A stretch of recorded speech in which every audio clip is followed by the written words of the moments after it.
How does the Absence Messages tool make my life easier as a teacher? Let me show you this huge time saver. Right from the home page of the teacher dashboard, it has 3 sections which give you an overview. Oh, Leah's sick today. I knew that, the parents already reported it yesterday.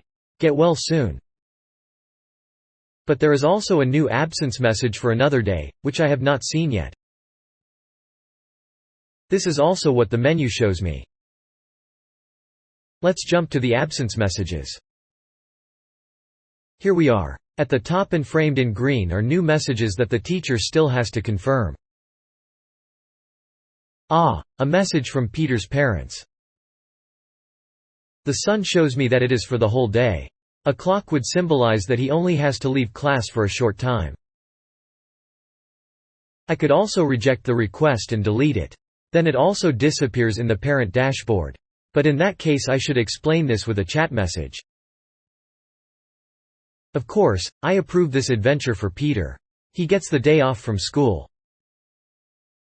Typically, a student will be logged out of all classroom apps on this day and will have access to homework in his or her dashboard for 5 days. After that, he has to keep a diary for his homework like everyone else. That has to be learned as well. However, this can also be changed in the settings. If I don't want that for an individual student, then I can set that here.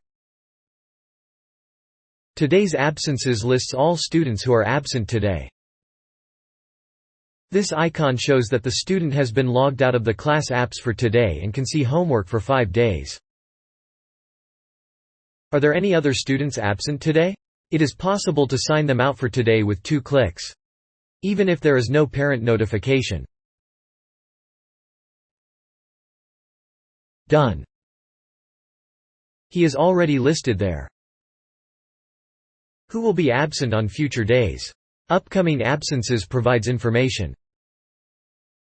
Clicking on the small arrow opens the original parent message. If you scroll down further, you will see the last absences for the last 30 days. But what does it all look like for the parents? Let's go to the dashboard of Peter's parents. Here we are. Parents can easily enter an absence message in just a few steps. They can easily see which message you have approved and which one has not been processed yet. Parents can also view the absences of the last 30 days. This can prevent students from abusing the system. I hope you don't need this tool much and your students are always healthy in your classes. But when it is needed, parents and teachers are happy to have it.